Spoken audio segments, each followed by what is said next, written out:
This is the Criterion Creeps podcast, and tonight we're talking about Invasion of the Body Snatchers from 1956, directed by Siegel, and part of the Criterion Laserdisc Collection from way back in the day. So here's the tagline for the film. There was nothing to hold on to except each other. And the brief synopsis here of the film from Letterboxd.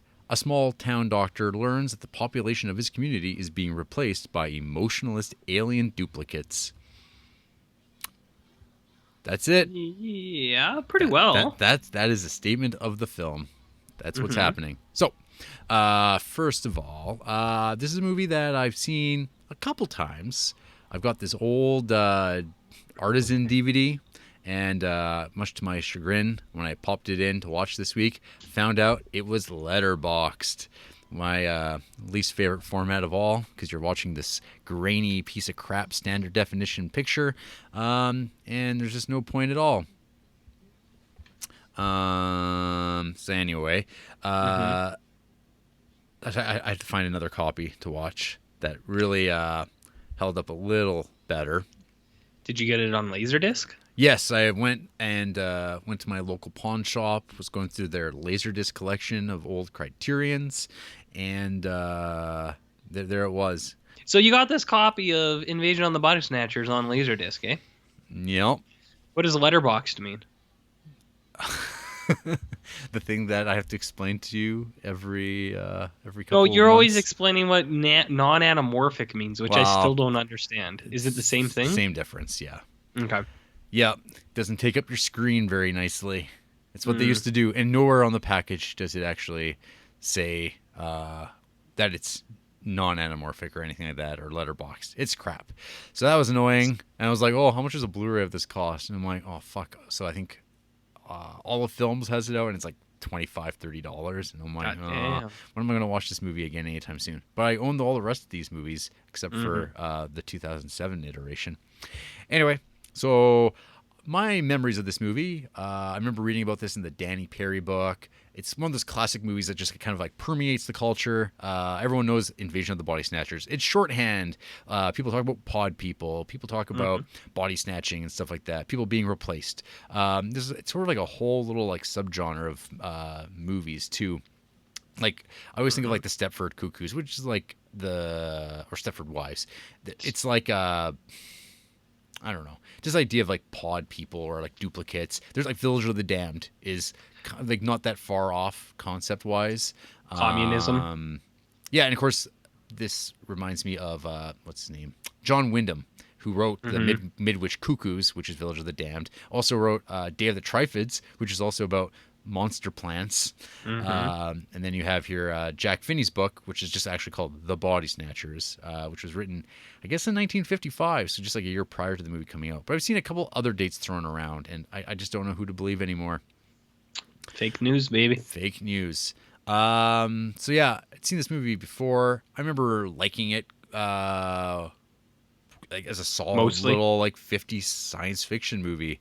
And at the time I had only ever seen bits and pieces of the 70s one, and I'd seen Body Snatchers, the 93 version, on Space, the one like sci-fi channel way back when they would just play movies like it or the Return of the Living Dead Part 3. Like I just for some reason this like window of movies I just remember seeing on TV, and then so finally circling all the way back to watching this finally several years ago, because it's just kind of like regarded as this like sci-fi 50s classic. Now, is it a 50s 60s classic for science fiction stuff? Sure. It's sometimes hard. Like I find that these science fiction movies have a certain quality to them. And they kind of, it's really hard for these movies to escape them, where they're not like as well, like I think about like the movie Seconds that you still have to watch, the John Frankenheimer movie, which is like, it's kind of like a Twilight Zone sort of story, kind of like what this could be described as. And it does, and it's used like as a prerogative, like it's like a negative thing that it's like a Twilight Zone episode, which is silly to me, but there's like a certain film craft or like writing quality and like type of characterization that you kind of expect that like should hopefully elevate it. Like you watch something like the Day Earth Stood Still, and that movie is just like amazing. It's like such a well-made movie. It's so much like it feels like a real movie. You're not having to make excuses for like kind of goofiness. And with this movie, it's like a good 50s sci-fi movie, and that's it for me. I don't know. I'm trying to think of what my notes actually are about with this movie. I don't know. That's kind of where I'm at with this. Like, Okay. what did you think? We'll talk about it more, but like, I don't know. I think this movie's fine. Like, it's good. But I would say as we'll go further into it that I think the 70s film is like better in a lot of ways. Oh yeah, yeah, we'll get there. Yeah. So as people know, mostly in the preamble, if you're listening to the full podcast, I love Aliens, and I talk about it a lot. This is almost would have been perfect placement in the schedule for us because the last couple months I just watched like 20, 30, 50 sci-fi movies. I think those I was watching those at the same time that we watched The Blob and Fiend Without a Face. So whichever of the Criterion episodes those were, I think I talk about it more there. But I didn't watch this one because I knew it was coming up, and but I was primed for it. And I think it's like what there are some 50 sci-fi that I think go above and beyond, like Day the Earth Stood Still and The War of the Worlds, which was my favorite of all that stuff that we watched. Those are like real movies, man. Like you said, you don't have to like explain the goofiness or kind of do anything like that. Or go, so, this is how movies were made back then, even though it's not true. Really good movies were still being made in that window of time, and these 50s movies are kind of like, nah, they kind of feel like they're aimed at kids. Yeah, exactly. The drive-through set. So I think this one's kind of a mixed bag in that sense, where it does fall to the trap of a lot of those ones, like how the 50s Blob, Fiend Without a Face, like stuff like that. It falls into like what I call the 50s stubborn ignorance, where there are plot holes in things because the plot demands it, where it's just like, no, I don't believe that. No such thing as aliens. And like that's it becomes a point in the story where you have it's like an actual big issue because you have like the small group of people and other people won't believe them. And it's like, yeah, I know that's how like movies still do stuff like that too. But I think it's in the 50s sci-fi ones, it's to a level that is a little bit over the top to a sense. I think this movie has a few really good things, really good ideas, and some scenes that play out really well. But at the same time, there are things that I don't totally love about it, and it's kind of like I said before, I don't really love the pod person thing. I love aliens. I like anything with aliens and sci-fi stuff, but I've never been huge into the pod person thing, and I know this is a real Jarrett thing, a real Melvin nerd kind of thing, but I really get hung up on like some of the logistics of like what the pod people are doing, because it's like that doesn't make sense. And like I know that's like a stupid nerdy thing to get hung up on, but it really bugs me in all these movies where it's like, okay, so the pod people they take over the other people, and then they like still live the lives that the other people are doing, and it's like, why? And it's like, I know you're doing it like as an act until you get them all, but at one point in all of these movies, like 98% of the population is a pod person, except for like the 2-3 people who aren't. And it's like, so why are you still doing the things? I find that it really drives me nuts by the 2007 version, because that movie is just so like, it's trying to answer all these questions. Yeah. And because like each film kind of like steps up how it answers certain things or builds on the initial idea. So the one thing, so I mentioned that this movie is based on the Jack Finney novel story, The Body Snatchers. There was one thing I found off the Wikipedia that's interesting, because it's like a description of one of the things that they don't talk about because they never get this far. So the duplicates, the pod people, they live only 5 years, and they cannot sexually reproduce. Consequently, if unstopped, they will quickly turn Earth into a dead planet and move on to the next world. One of the Right. duplicate invaders suggests that this is what all humans do: use up resources, wipe out indigenous populations, and destroy ecosystems in the name of survival. Snap. So, Uh, so there's this idea that, like, I mean, so my introduction to that idea that I always think of is there was a Grant Morrison comic called Marvel Boy that came out in the early 2000s, and there was an issue where it was like a corporation, like an alien corporation came along. It was like an idea alien. It's an alien form that doesn't actually exist, but it's an idea form, and it finds itself on, or it gets to Earth, and it just starts taking over people's minds, and it starts building up, like, once it gets into your head, you just start building this company, and the idea is that eventually a corporation will take over the world because it'll and use up all its resources, and then it'll disperse itself through rocket ships that it builds using up all the resources, and disperse itself out into the rest of the world, and just to spread its idea. So it's like this idea of like it's like the xenomorphs too, like it's like, except it's not, people aren't being replaced, they're basically being used to house the unit of these things that then spread out, and they serve no purpose. They're mindless. It's like a mindless sort of operation, and like with each of these things have like different processes. Like these are ideas to like launch. Like with the Alien movies, they're about making like thrillers or action movies or something like that. With Invasion of the Body Snatchers, you could argue that with like a lot of the 50s science fiction movies, is they're kind of like a reflection of the Cold War. And so you're watching this movie and you're thinking about what is the reading of this movie that you're supposed to come away from. Now, I feel that it's like kind of made in this fairly down the middle way, where it's kind of like it plays both sides well. It doesn't directly ever say communism's bad or anything like that. And I'm sure that people involved with it at the time, that was kind of like the main idea behind it, that it was like, this is a metaphor, an allegory for communism. But it's it goes, I mean, it's obviously, it's like, well, now you would frame that as like it's about conformity and like the dangers of any sort of conformity. And monoculture. Anything like, monoculture. Everyone going to see the same movie, and he'll have everyone having to have the same opinion about something like that. And it's like that's just like a drop of it. But any sort of idea of like, and you can apply that to.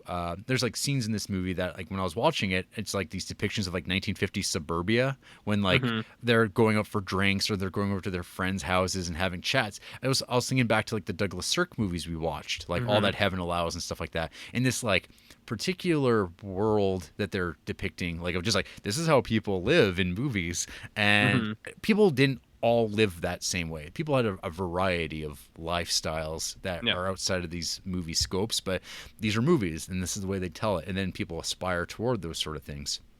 I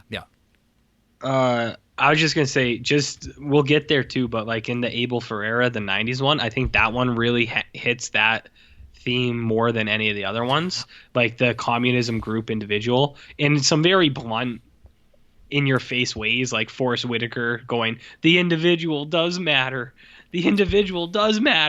but then also like the army culture versus like as groups and individuals and things like that. But we'll get there too. Anyways, I just thought what you were saying, I think the 90s version is a good example of that. They hit that theme more. Yeah, and then you have the 70s, which is like, it launches itself out of like, it's like a 70s paranoia movie. Yeah. And just it plays completely differently. But yeah, just so more on the 50s one. So it's like I was saying, I know that to get hung up on that kind of stuff is like kind of dumb, because I'm always the champion of being like, it's a movie, who gives a shit? But it like until you care. Until you care about it. But it was like, we watched 4 of these fucking movies on top of like the loose remakes that we watched, and it just like really started weighing down on me. It was like that part, and then also I was like, all right, so they clearly don't have like a hive mind, but they kind of do, because they can like tell them in the start of the movie, they can tell each other apart from the normal people, but then later in the movies, and this isn't all of them, they can't, and that's like a huge plot point. It's like, you can fool them, don't show any emotion. It's like, well, it's like, but why though? Like, why is it like that when all the other things would lead you to believe that it's not, like that these things could communicate? Well, see, that's the thing, is like, I don't know if they're actually communicating. Yes, we'll get to that, because it really becomes obvious by In that all the remakes, by the last one in particular, because that movie is so bad. Like it's just a poorly made movie in every way. So just to give this movie its fair shake, since it's the featured film and it's actually part of the collection. Couple of things just to bring up about this movie. The ladies really are just throwing themselves left and right here at the Good Doctor, Kevin McCarthy. Yeah, and this guy is like a drunk pervert, and it's just like, man, I know he's a doctor, but you could find a better guy.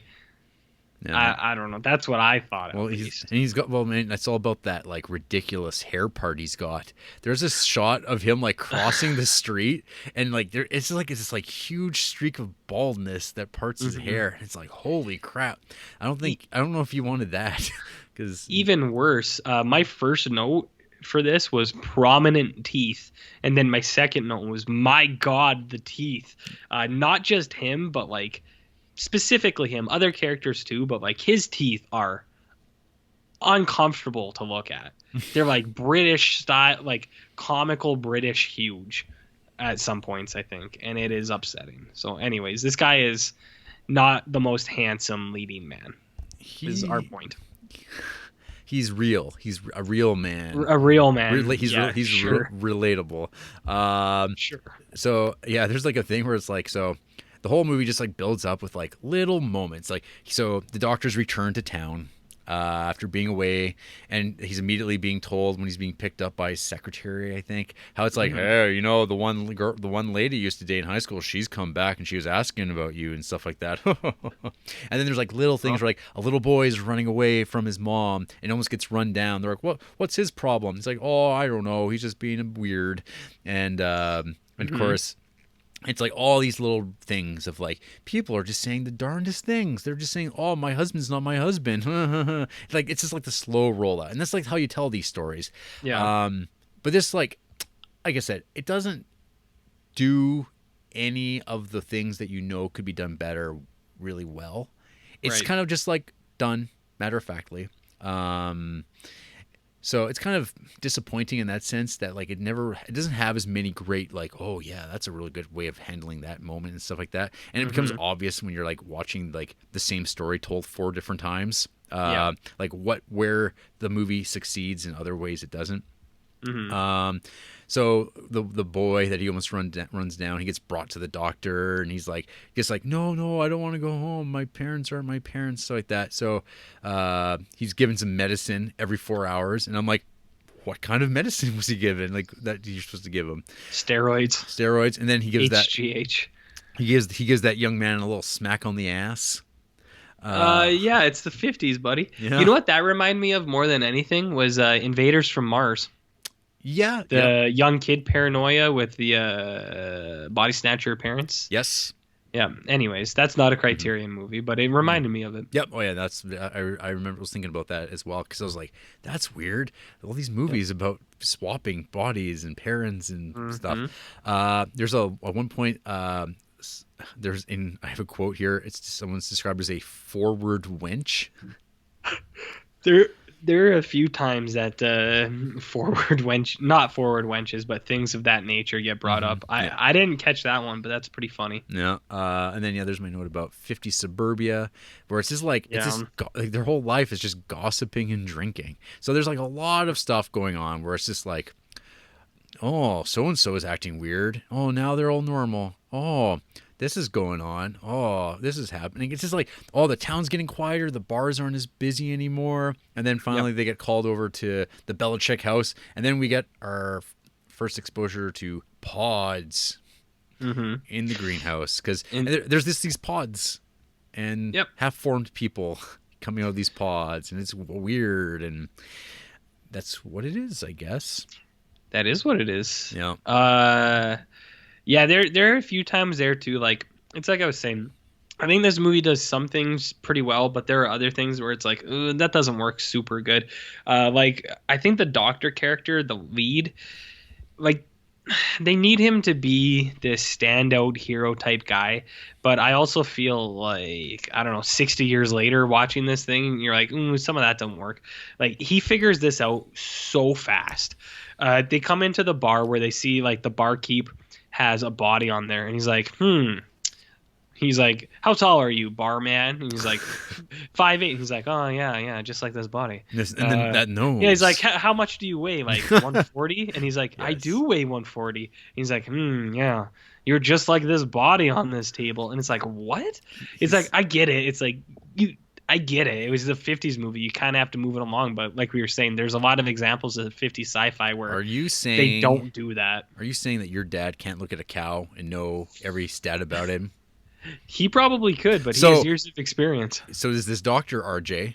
Yeah. He can look at a body and go, looks about 140 and about 5'8". Well, See? So what I was getting at is the jump to conclusions You that mean he does, where his he's like, this deductions? body looks just like you. You know what? This is an alien replicant, and it's gonna take you over now. So it's the leaps that I'm talking about. Plus, this doctor is a complete fucking horn dog. Yeah, I'm smashing tables. He's like talking, and the lady's like, "Oh, your bedside manners isn't great," and she's like. And he goes, my bedside manners come later. And then he follows her into like a house and turns the light off. And it's just like, whoa, dude.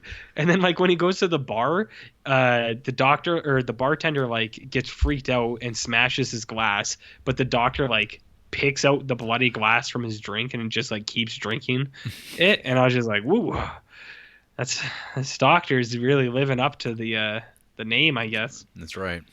So anyways, yeah, I brought up that scene because I think it fits with what I was saying. There are certain scenes that I don't think play super good. There's other scenes that are really good. Like I think where he's on the phone with the operator and he's like, all right, the operator's an alien. Just keep them busy. I'm going to go poke the shit out of these pods real quick.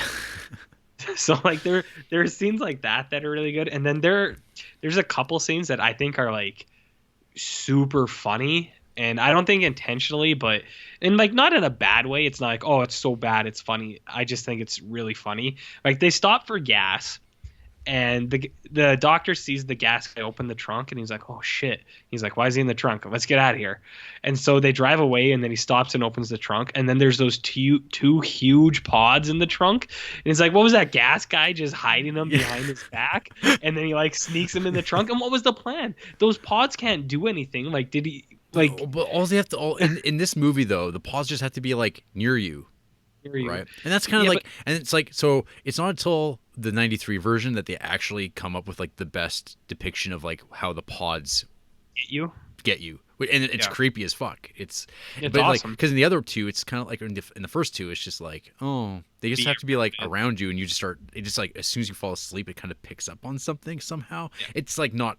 I guess like okay, the limitations to a certain degree of like what they can do. I guess I don't know. It's odd. So go ahead. I was gonna say the other thing I thought was really funny was when they're like staking out the town square, and then all those trucks come up full of pods, and the doctor's like, farmers, and he like punches his hand because like farmers are evil or something because they're harvesting all the pods. I thought that was really funny. That's how they're doing it. Damn it. Farmers, and he like just smashes his palm with those real fake ass rubber pods. Yeah, good stuff though. No. Yeah, I mean, you get the, I guess the, the greenhouse scene stuff, which is like that's like probably the most exciting part of the movie, and you could argue. But then I guess it's like there's the bit where Doctor and his lady they get captured, and because the whole town is now getting podded up, and they're like seemingly the last people left that they know of. And they get brought up to the doctor's office, or they get cornered in the doctor's office, and they're like, well, we're locking you in here and leaving you with some pods, and you're going to go to sleep. No, we can't drug you because it messes with your head, and it's just so you don't have to get knocked out, essentially, so they can continue doing some stuff. We get the great line, though. It's like, when they're like talking about like what they're going to do, there's, oh God, there's 3 of them against 1. I got to like, I don't know if I'll be able to overwhelm them. And her like, response is like, it's 3 against 2. Give me a knife. That's like, that's a pretty sweet line.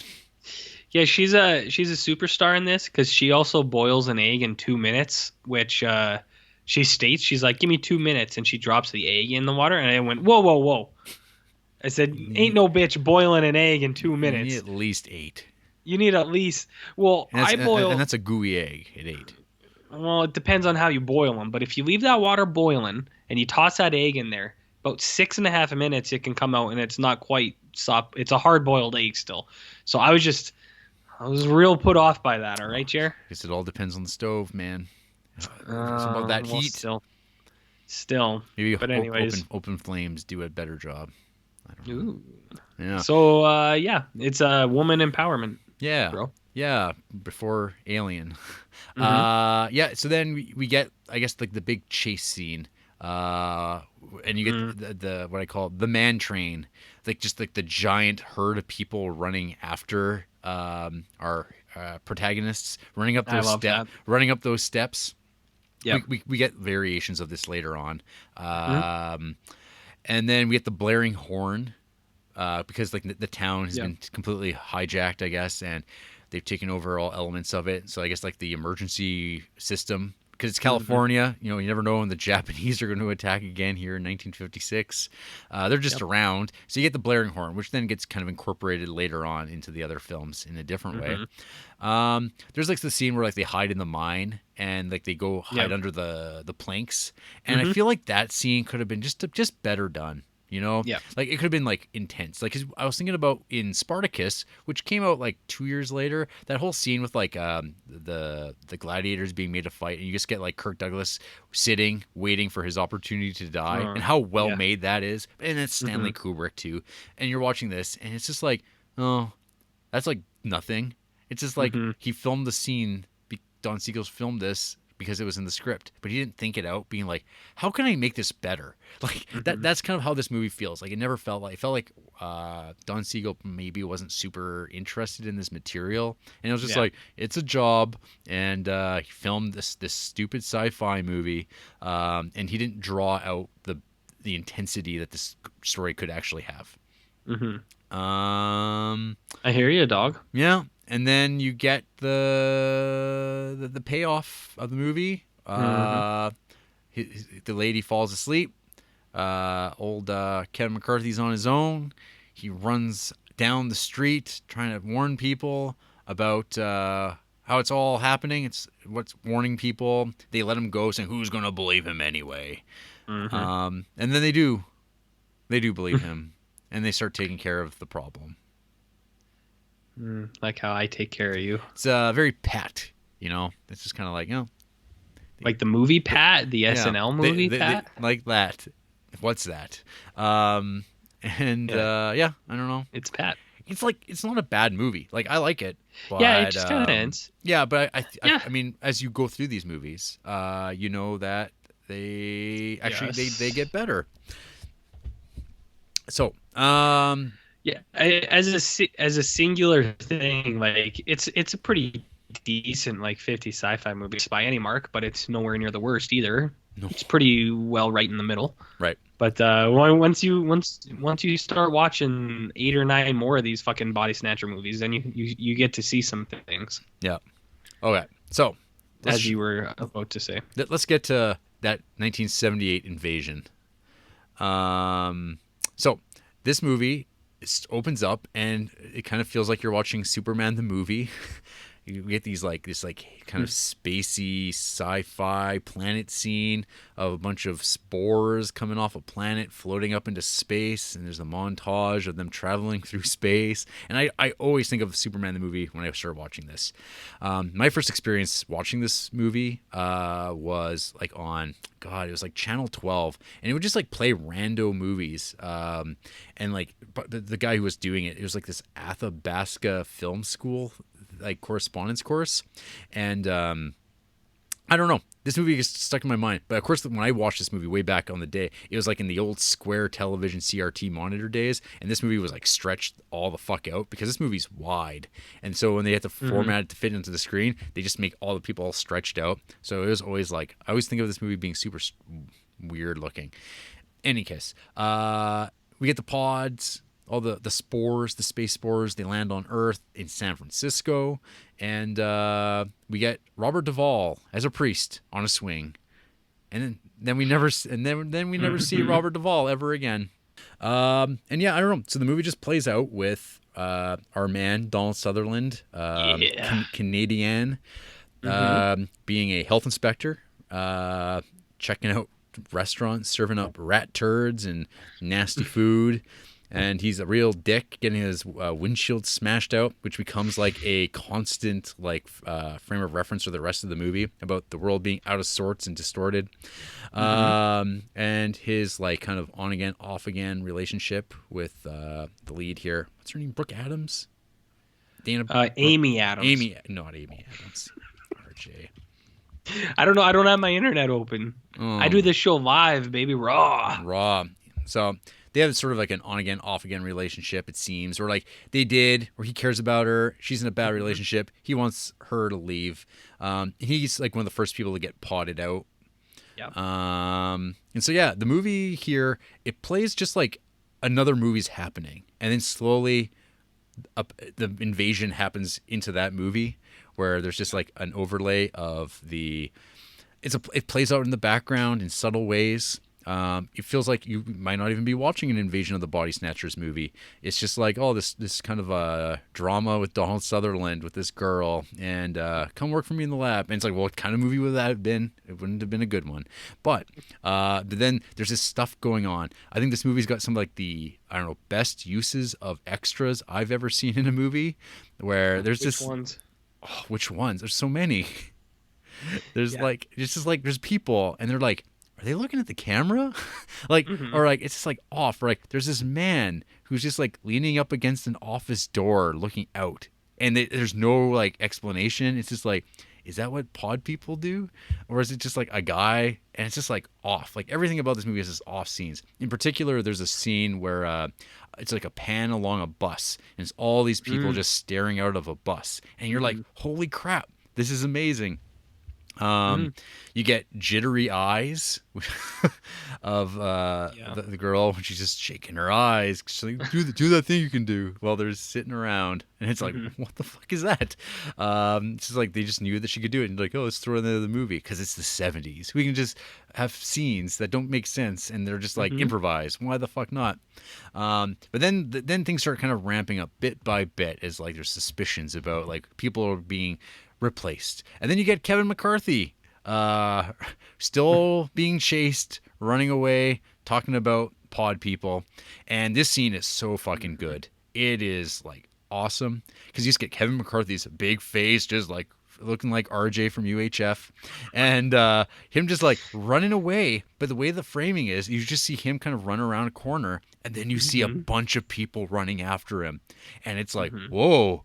And there's just more people, and then you get this like off camera like sounds of like people screaming, and then a car, and then thump thump thump, and they're like, oh god, look around the corner, and it's all like shot inside the car, and you kind of go around the corner, and then you look and you see fucking Kevin McCarthy just dead on the ground, a bunch of people just standing, and there's some people who are like normal, and then there's people who are just standing there completely emotionless, and you're like, oh, so good. That scene is so good. One of the best scenes in all of these movies are like just the droves of people hunting other people. But the way they do it in this movie is the best. It's so good. Yeah, and I mean, this movie is super 70s. Like this movie, like I think it's more 70s than The Godfather. I think just like it captures like all those like. There's like the one trilogy, like it's like All the President's Men and Clute, Parallax View and stuff like that. Like that's kind of like this Winter Kills, like all these like 70s thrillers, 3 Days of the Condor. I think Invasion of the Body Snatchers is just like as good as of any of them. And it's a sci-fi movie because it's just like it doesn't feel like a sci-fi movie outside of that very opening scene with the Superman the movie-esque like space bit. Everything else about it is just like this could be about anything, just people being kind of taken over. And then you just get like Jeff Goldblum and Leonard Nimoy showing up. We get Jeff Goldblum showing up as the Belichick character here. Him and his wife run this disgusting fucking gross mud bath joint. It is like one of the grossest looking things I have seen, where you're like, oh, who would go in there like or sit in this mud bath thing? Because it's like doesn't even look like it's ever been cleaned. Maybe they just can't keep up to the demand of like large men wanting to wallow in mud and read books. I got news for you, buddy. What? It's not mud. Oh, Well, well, you've never went for a steam and a schwitz? no, never. I Mm. don't roll that way. Yeah, no, I saw that particular brand of dirtiness, and it's sad because Jeff Goldblum is so defeated in that scene. When you see his mud bath, you're just like, oh man, feel bad for you, dude. Yeah, he's crushed and obsessed and complaining, and just that Goldblum way. That, the only thing this movie was missing was Whoopi Goldberg, and then it would have been like peak '70s action. You know what I mean? Whoopi Peak Goldberg. '70s action. Well, you got Jeff Goldblum, you got Leonard Nimoy, you got motherfucking Donald Sutherland. You throw Whoopi Goldberg in there, you got yourself a stew going, baby. I don't really associate Whoopi Goldberg with the '70s. I must Yeah, well, say. you're wrong. You're wrong. You're wrong. Keep going. Whatever. Yeah. Anyway, so I wrote a note here. RJ, I don't want to be a pod person. Are you saying you don't want to be part of the greater good? It's all about the whole, man. You're thinking individual. Yeah, you don't have to worry about anything anymore. Yeah. My other notes about this. So, I mean, the synopsis of this movie, it's the same as the first movie, except that Yes. it's told differently and it's told better. Pod Sutherland is fucking terrifying.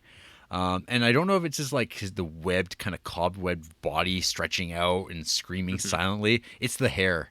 It's Donald The Sutherland's like his locks, that weird that's like iconically Donald Sutherland hair from this period of time. Because you think about like was Don't Look Now, Yeah. and it's just like, oh, that hair of his. He's a '70s horror guy who's in these like kind of offbeat movies that are just floaty, or Clute too. It's just like he has this look that is perfect, or even like when he's in Oddball in Kelly's Heroes, Donald Sutherland. Animal House. Yeah. And then that whole scene where like the pods are just emerging and you get like it's far The more fetus. it's like the greenhouse scene in the previous movie but done out in the backyard, and it's just these pods and there's 4 of them happening simultaneously. And I love the scene where Donald Sutherland is like, he can't smash the girl he likes his like pod person's face in, but he just fucking destroys the one of his own head, which I think is great because it's like the uncanny valley thing. It's just like, that's the whole idea, is like when you see something that looks just like you but it's just a little bit off, you want to fucking destroy it, and this is like the opportunity to do so. One little cameo note I'll throw out there is director Don Siegel is the cab driver that's taking them to the airport. Didn't know that one. Yeah, I didn't either until I watched the special features and I went, oh, neat. The hero of this movie is the cinematography. This movie looks so good. It like the handheld stuff works really well. It's like kind of like those like artful experimentations that you would see kind of in the late 60s, early 70s. It gets refined to this point where it works on a narrative level and it makes total sense why it's there rather than just being like far out. I'd say that like the end of the movie, like the chase stuff, is kind of like it's almost because it's like has to be there, and then they get away because they have to get away to get to the next scene, when Donald gets his like revenge, I guess, and like blows up the like warehouse with all the pods being grown. It's almost like kind of like, yeah, he did it, but not really. He didn't really ever do it. It seems like pod people are very bad at like electrical safety because he just like knocks over stuff and it just explodes into flames, and you're like, oh man, this is a real sloppy job these pod people are pulling off. But you've never dropped a lamp in your house? The mass explosions? On top of vegetation? I guess I haven't because I haven't had the desire to or the need to, because I wasn't trying to blow up pods. And yeah, I mean, the movie's got like one of the all-time greatest endings ever. That's like does. that's so iconic and gifable. Gifable. Yeah, I don't know. This movie is a super classic. It does the story really well. I think it's for me. It's gotten better with every viewing. You know what's funny? I watched this for the first time for Creeptober like 2 years ago. Yep. And I remember I liked it when I watched it, but I wasn't like super hot on it. Yep. And I went in this one thinking, like, with that in mind. I was like, yeah, it's good, I think.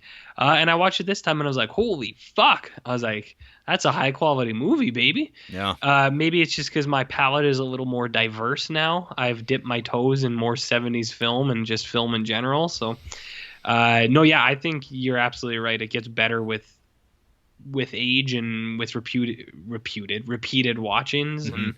And yeah, I think this movie is super good, man. There's lots of stuff to like about this.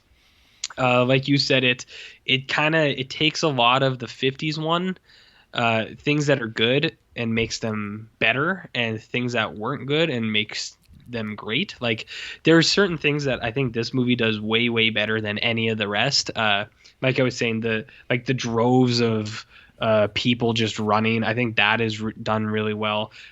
This movie does the subtle creeping dread better than any of them. It's so Yeah, oh, good where yeah. it's like you were saying, like with extras, like there's always just people in the background like looking at the camera, and it's so much better in this one than in Well, any of these, well, and it's just really well done in general, not even just for a Body Well, Snatchers because like when you're movie. watching, yeah, because like in the '56 one, like there's like the whole like you don't get the sense that any of the pod people have been replaced. They just Yeah, act like the sheriff. He's just like the same guy. He just talks like a sheriff who's like, oh, you know how it is. We have yeah. to take care of this. And it's like he doesn't like. There's no shift in like the delivery. There's no like idea of like, hey, maybe we should all play this in a like down pat way or a monotone way. Like nothing. They're just like, guys. Hmm. They're just like, oh, come on, you gotta come along with us. It's the way to do it. Which I guess like could work.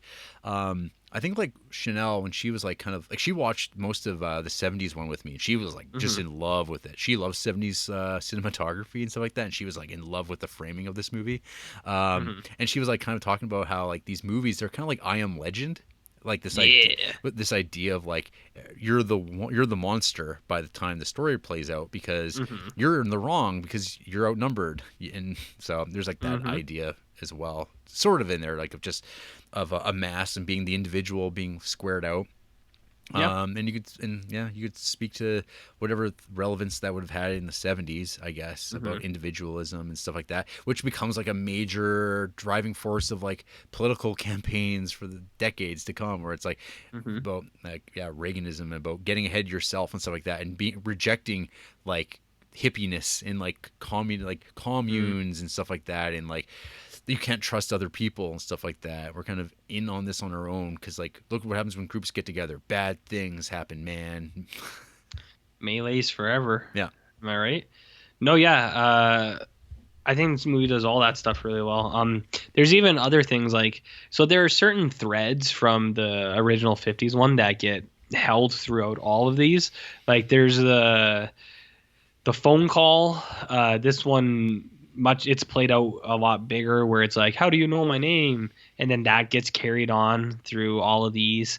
There's scenes like that are I think done like there are things that are carried on to like certain characters. Like there's always this like kind of doctor character, even if it's a food inspector or an actual doctor or like an EPA survey guy. I think so. In the first one, the main guy is like a creepy pervert, and in this one, I think Donald Sutherland is a creepy pervert, but it's somewhat charming, and it's like he, likable. he likes to make Chinese food. How Yeah, bad he's can he just like be? making Chinese food, and he's like, "You want to stay the night?" And she's like, "No, come on." And he's just kind of like a really soft, like little wink. And he's like, "I know, girl." He's like, "You just know that it's open in case you ever want to." So Opportunity. yeah, so like he is like kind of a creep in this, but it's like super charming. So you're like, all right, whatever. I'm okay with that. Yeah, no, this movie's fucking wicked, man. It's really good. It's got that dog man that is your favorite thing, It which sure is super is. cool. Yeah, Uh, Chanel didn't realize that was that was coming, from this. and Oh, she hates Dog Boy. She hates that dog man. But oh, I love how it's set up in this movie because it's like it's the busker with his dog and yeah. they're just hanging out, and then it's like one of the pod that it happens with. It's like it's like something's wrong with it. It's like a sick Mhm. pod, and then it just takes on both of them, and then it winds up with the mutant, and it's so good. It's It's awesome. good stuff, baby. Yeah, so good. Yeah, it's a good show. And like, yeah, back when I watched this a couple of years ago, for my rewatch of it, I made the note that this would fit really well with like the John Carpenter Apocalypse trilogy. Like, it's very Yeah. in line with like The Thing, In the Mouth of Madness, Prince of Darkness. It's very Mhm. nihilistic and like, The Faculty. yeah, the Yeah. faculty. Yes, of course. Yeah, it Brooke, fits in with and that it's classic. Yeah, Brooke Adams. There, RJ is the name of. Amy Adams? Yeah, you're my favorite actress. Yes, she is. Yeah. Yeah, no, this movie's super good. Hmm. Yeah, Super, no, super I good. I think it's a totally awesome classic. From a Criterion alumni. So we now jump ahead. Hmm. Yeah, because it's the other thing is this is from the director of The Unbearable Lightness of Being, This that is true. utterly, utterly forgettable movie. Uh-huh. That like has Daniel Day Lewis, and that's all you need to know. But he also did The Right Stuff. the right stuff. Yeah, so And Quills, there you starring go. Jeffrey Rush as the Marquis de Sade, author of the all-time banger 120 Days of Sodom. Connections everywhere. Everywhere, Yeah. everywhere, everywhere. So the one thing that's kind of neat about these invasion movies is that because they're each one of them takes place in a different decade. These Hmm. films all really encapsulate, for better or worse, the decade that they're in. Like there's not Right. they're not Yeah. like they don't feel like they're ahead of their time. They feel like they were made in the time they were made. So like the '50s one, it feels like a '50s sci-fi movie, like through and through. The Hmm. '70s film, it feels like a '70s paranoia movie, which is awesome if you like those type of things. Hmm. Body Snatchers from 1993. This movie feels like a 1993 science fiction horror movie.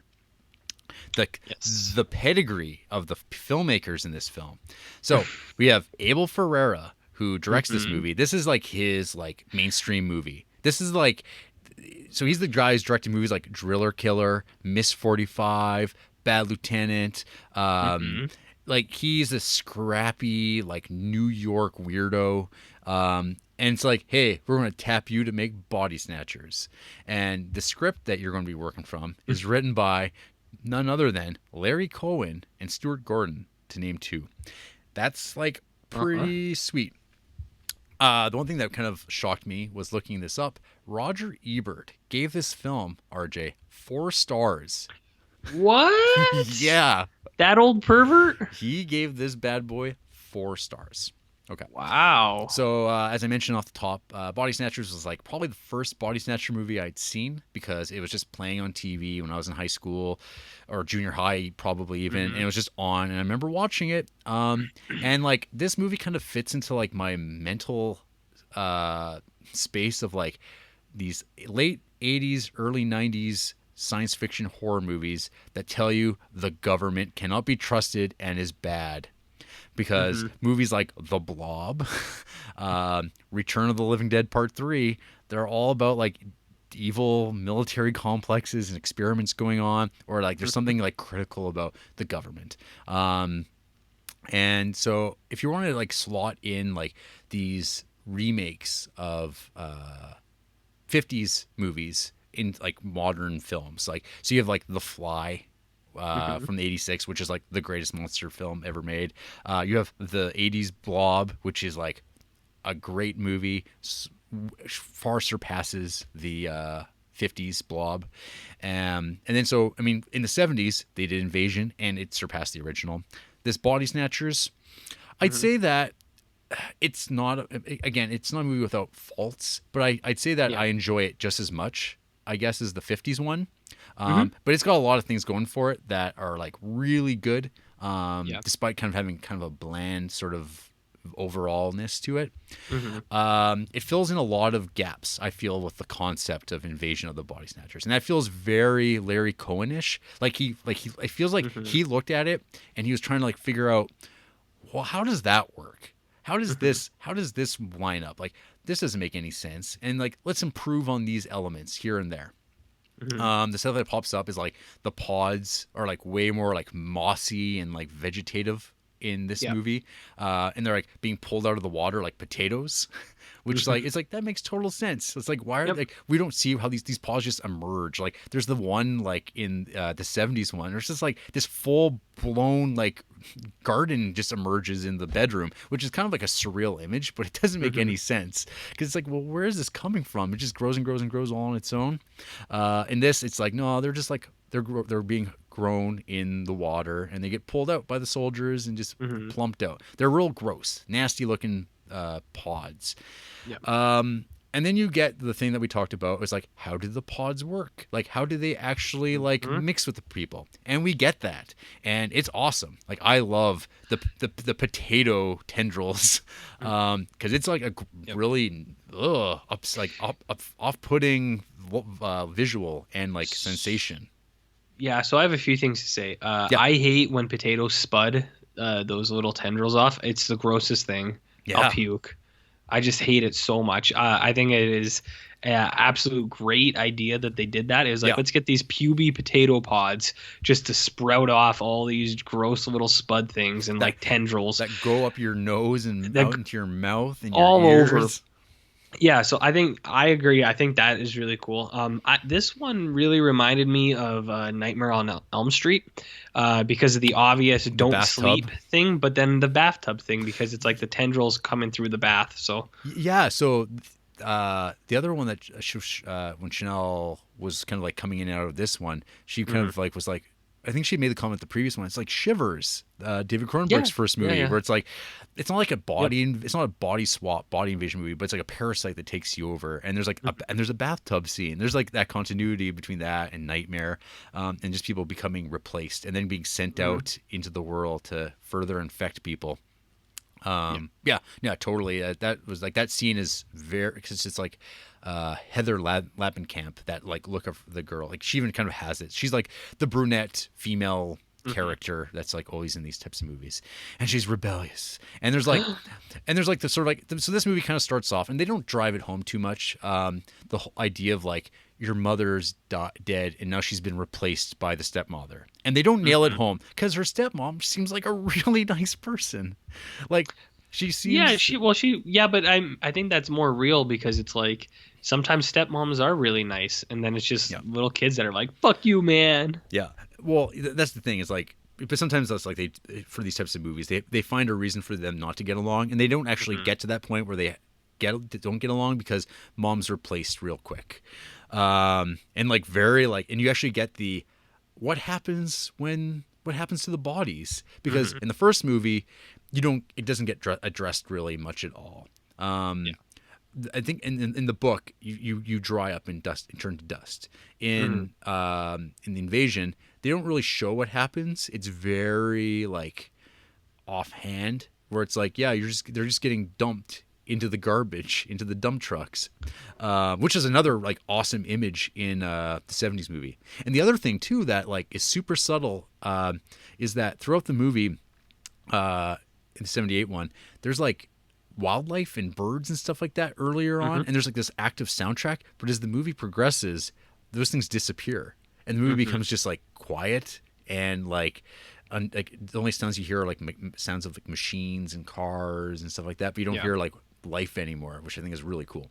Anyway, so yeah, for this movie, like, it gives you like a really graphic depiction of what happens to your body after you've been snatched, and it's just like, you're gone. And we get to see our little brother here, our little boy, witness it firsthand, and then he gets to see his naked mom emerge out of the closet, which is like so good. And then the movie just kind of plays out kind of from there.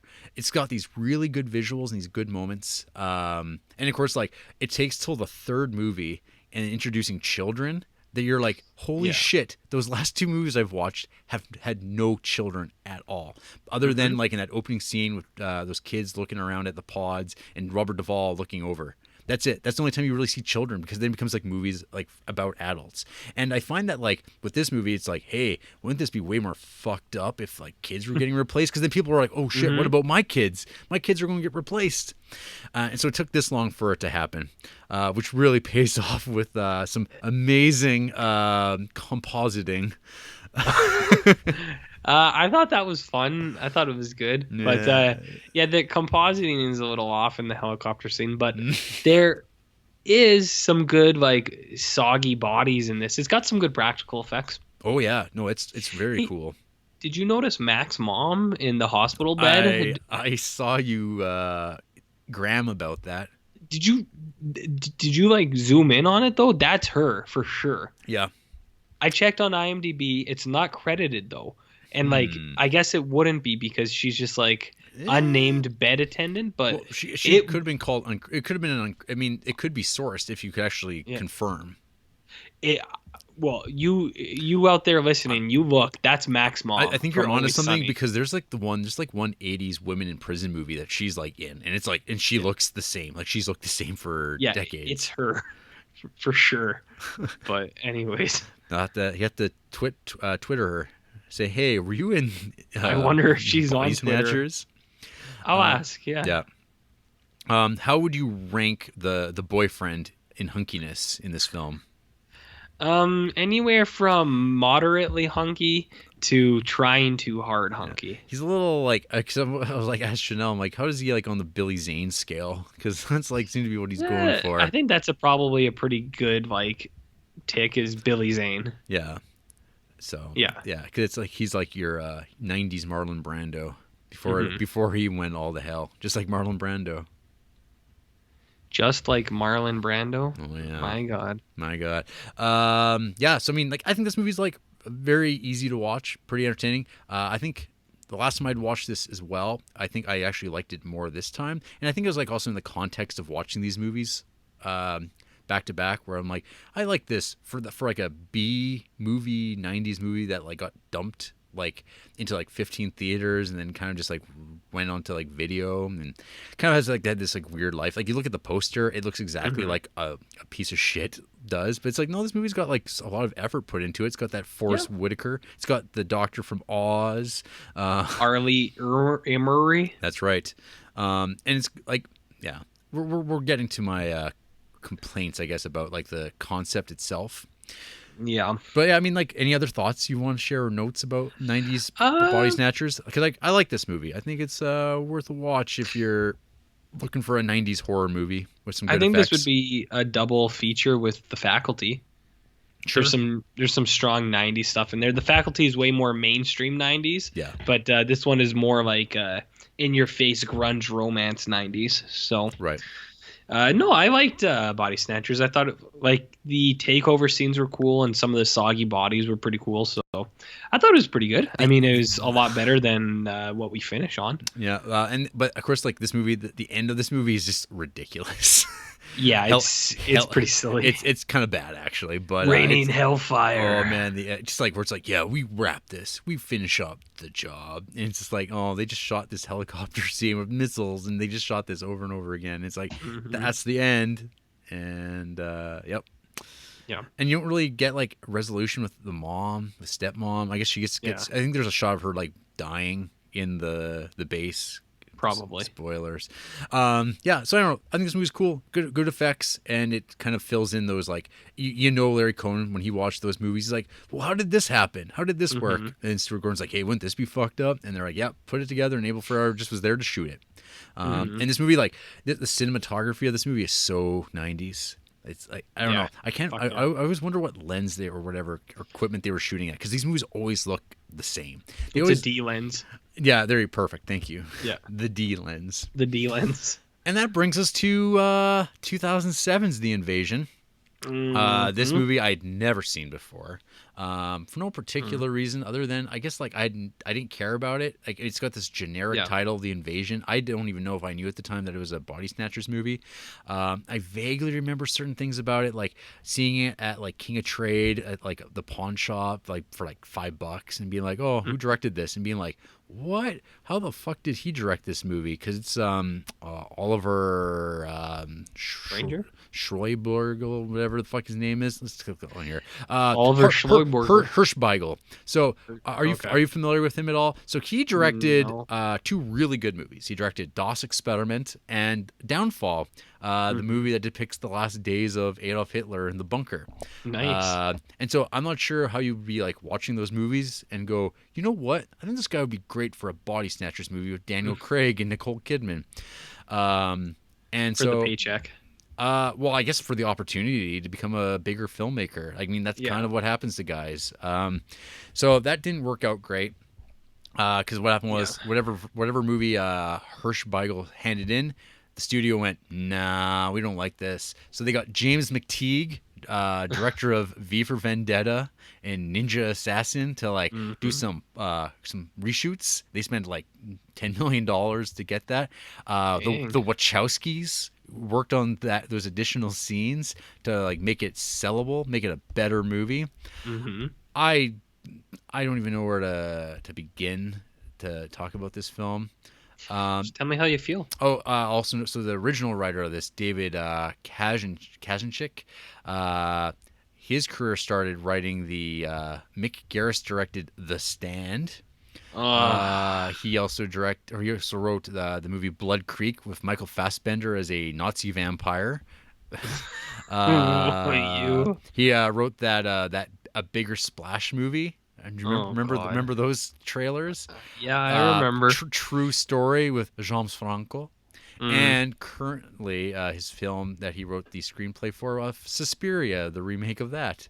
Oh no! Yeah, so kind of not a great screenwriter to begin with. Yeah. Oliver Hirschbiegel. What has he done since Downfall and Experiment? Nothing really. This movie probably really derailed him. It didn't work out for him. Anyways, so this movie stars Nicole Kidman with this like bizarre accent. It's like I didn't even notice. It's like half British, half Southern Belle, and it changes between scenes. Like even like in conversations, it just varies. It's unbelievable. I have a hard time with Nicole Kidman. I think like she looks like a movie star. I get it, but boy, her performances, it really is all over the map. You never know what you're going to get with her, what she's thinking, what she's getting at. And I don't think she knows how it comes across on screen either, because it's so wildly inconsistent. And like I said, so this film, like the other films, really encapsulates 2007 filmmaking. And unfortunately, in the worst ways, in a lot of ways. It's got a lot of that fast-paced, erratic editing that I just don't like. It's just when you're coming off of 3 of these movies in a row, then suddenly the editing of this really picks up in like the way that like a Bourne Supremacy kind of would. Yeah, not good. Start at the end, then go back, show the start, then go to the end again. Yeah, What is it? Elliptical storytelling? Well, it's in media res, and then it's like having her chugging down some Mountain Dew. I thought it was so funny that it was Mountain Dew. It was like, why Mountain Dew? And then later, like there was energy drinks at that time. Some Pepsi. Yeah. So after 4 of these films, the initial idea, you start seeing problems with the core concept that you talk about. So the 2 big ones, and you mentioned it earlier. So number 1 is that you think that by 2007 you would have a script writer that would like actually try to figure out how to make the pod people's argument of joining them more persuasive. But they've never gotten to that phase. It's always like, this is like the worst thing possible. Like they're never like, oh, you don't have to worry about war. Like, and you have this whole backdrop to this movie where it's like the Iraq War, man. And it's very much of its era in a way where you're like, it's eye rolly, and it's like really like, oh, these bad things are happening on the TV. Man, if we were all pod people, war wouldn't happen anymore. Wouldn't that be better? It's like, what? That's so stupid. It's like not smart at all. And it's like, but I mean, like, I feel like I've watched like some movies about like cults, and like in those movies, like there's like kind of like a thing where you're like, you should be seduced by the pod people. Like, why don't they seduce you? Why are they like so like, it's better this way. You'll join us because we're the pod people. You don't have a choice. Like, and then they puke on you. And then, oh fuck me. Okay, so no, keep going. The puking. Oh yeah, and this is like where it becomes really annoying because it's like Mm-hmm. because now it's like a 2007 movie. It's more relatable to our own lived experience of like. So Uh-huh. why do the pod people continue behaving like pod people after they've been taken over? It Like because doesn't make any so it's like yeah, sense. so like in this world where pods or like this like protoplasmic like fungus that like takes Yeah, over people. In this one, there's no podding. It's just like puking you on get each other. puked on or you get exposed and it fuses with your DNA and then you 2007. and then you become compromised. Cool. All Yeah. right. But then like once you have to like infiltrate the society and break down their barriers and replace and you take over people at a certain point it's like well what does pod people land look like after Yep. pod people have taken over and it seems like well they just behave like humans still they drive they go around their business they take elevators and you're like Hmm. is that what plant people would do like I guess like in my mind, I'm It's like, like, to what end? I start doing the thought experiment. So it's like, yeah, like why after you think you've taken over a society, do you pretend to be humanoid still if you're Mm. pods? Wouldn't you start going about things like a pod people would, like in waves? Like you wouldn't just be like this idea that you could sneak through pods. Like that's the thing. That's the one Hmm. that drives me the most nuts in this movie at this point. Watching all these movies, and it becomes a problem here is because Yeah. you expect more from the concept. Like if you're going to remake this, do something more. Like think about Hmm. it more. So it's like, why are the pod people like okay with the fact that they think that Nicole Kidman's like don't sweat because they'll be able to tell you're not a pod person because you're sweating, or don't be emotional because then they'll be able to tell that you're not a pod person. But it's like, well, why are they even like acting like, oh, I'm going about my business, I'm walking in this direction? It's like, wouldn't they just be Yeah. all acting like in a phalanx? Like they'd all just be waves of people Hmm. just walking around accomplishing goals. Hmm. Um, That's what I mean. It's like they have hive mind mentality. Holy cow, hive mind mentality, but they don't because they can't even tell if you're actually a pod person or not, right. unless it's convenient for the plot. And Yeah. that's what I mean. Like the way these movies always start, it's like the pod people can tell other pod people from each other. That's why they always like meet up and they exchange pods and stuff. Right. It's in all of these movies. And then that's how it is until it's not anymore. And then it's like, okay, we can't tell who's Mhm. who. So Um, it's frustrating. Yes. On top of so you have to contend with Nicole Kidman's horrible accent. Yeah. You have Daniel Craig who gets to do nothing. Not really. He's here, and I'm like, whoa, that's star power. And it's like, oh, I guess he wasn't like quite there yet. Casino Royale, I Not guess, like not yet. Yeah. Not- Oh yeah, they take away the crazy snatcher scream. Mhm. So that's great. People just it's like there's dog killing Yeah, like just rampant throughout this because they movie. decide to add to the body snatcher mythos in their film. They're like, yeah, dogs can tell, and then they just get killed. And then like, oh, here's a dog that gets thrown in a garbage can, and then we hit that garbage can with the car, and then the dog dead body carcass flies across the windshield. And you're like, Uh, oh man, this movie's so edgy. It's going where you can't believe it's gone. It's like no, it's yeah. this movie sucks. Mhm. Like this was like it was like easy enough to watch because I just was kind of doing other things while it was going on. Because Yeah. there's like the way it's shot, it's not good. It's that desaturated blah look that like every movie has. It seems after a certain point in this current decade, this epoch, it doesn't do anything new for the concept.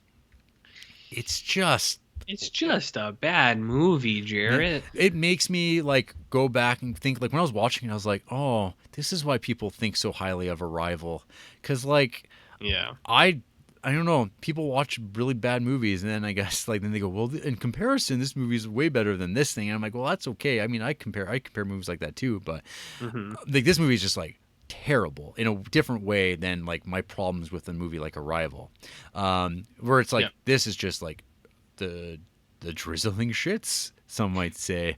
The what is that? That's I think the technical terminology. Oh, okay. Sure. Yeah, I'm trying to even think about anything to say about this movie. Like that's like constructive criticism. No, they do everything wrong. Everything wrong. There's Where the not. 70s did everything right, this one did everything wrong. Yeah, and it doesn't like where the 90s snatchers like adds some elements that are unique or different Yep. or like hey, let's play up the horror element. And this movie is just like, hey, this is like a shitty like War of the Worlds Yeah, it movie. is. Like it's just, but like with nothing going for it. And there's like, and I have a bone to pick with you actually, because when we were discussing this episode, you had made some comment to me, and this was like off the air, of how like, yeah, the only thing I remember about it was a scene where it's like has like all these pod people jumping off of buildings, and they were doing that to like get people to like Yeah. out themselves. And so I was like, okay, because I was thinking, I'm like, oh, Yeah. that's kind of neat. It's kind of like The Happening, and it came out a year before The Mhm. Happening. Oh, that's neat. So I'm watching this movie, and I'm waiting for this scene of like how they like out people by like just having pod people sacrifice themselves because they don't. It doesn't Mhm. matter if a pod person dies. Mm-hmm. But no, it's just like this. You get this scene of like, oh, it's a couple, and they decide they don't want to live in a pod people world, and then they jump off, and some woman screams, outing her as a non-pod, and then she gets taken away. And I went, that wasn't what I was expecting. Confabulation, buddy. I was misremembering things. I guess so. Yeah, you're thinking about The So- Happening, and wishing that you were watching Which The is Happening. High quality movie. I wish you had watched it for this. After episode. after I had watched this, I was like, I don't want to watch The Happening because it looks like it's actually worse than this. So Maybe next week. nope. So yeah, this movie really lived up to expectations. I'd heard how bad it was, and it's just bland and forgettable. Scenes just go on. There's like flashbacks, which is like, because it's like, oh, just in case you forgot what happened a half hour ago, let's show you again. Just patronizing bad filmmaking. This is so studio-y. There's nothing to recommend. It just exists. It's a bad one, baby. It's a bad time. Yep. Yeah. Anyways, any other thoughts you have about these Snatcher movies?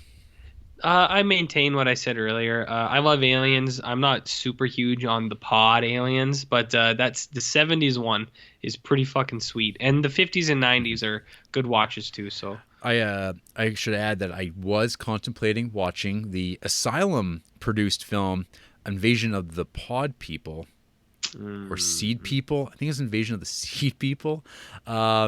And so that movie, because like as we all remember, Asylum was the studio that would make these knockoff movies when other blockbusters were coming out, and they try to rush them out to Walmart. So you would like, dumb people would be like, I'm looking for that new movie. Oh, look, they've already come out on DVD. like, and there are people who legitimately do this. that. So this is like a smart business plan. And you don't have to make a good movie or anything like that. And this movie just looked like a softcore lesbian film. And nice. I looked at film stills and I decided, no, I'm not going to watch this. Like this sounds. You don't do anything for the show. I know. I didn't RJ it out for this one because usually you're watching those Jim Wynorski movies. I'm going the extra mile on everything we do. Yeah. Everything. Remember when you made me watch those bad movies that I hate? Yeah. Like Mute, and what was the other one you made me watch recently? I don't remember. Like so many bad movies, all for the show. All for the show, taking the hit. Well, that leaves one little bit of business to attend to, and that is who hates Invasion of the Body Snatchers from 1956? Probably some lame so wads. it's actually kind of impressive. So this movie's got 14,000 people who've logged it on Letterboxd that have said they've watched it, and the lowest star ratings for it start at 2 stars. So that's not bad. It's not bad, yeah. Yeah, usually there's a couple like half star, 1 stars. Ashford Hastings, 2 stars. Dear. Not good enough to be entertaining, not bad enough to be fun. Even the B-grade Twilight Zone episodes play with more interesting ideas in 23 minutes than this does in 80. Sure, I'm bet this was a fresh take on McCarthy-era paranoia in 1956, but it just doesn't hold up. Call it Seinfeld effect, but that doesn't excuse the over-reliance on the love dynamic, lack of interesting ideas, and overall lack of fun. The scene where the doc first inspects the transformed body is cool, though. What's the Seinfeld effect? You should look that up, because I have no idea.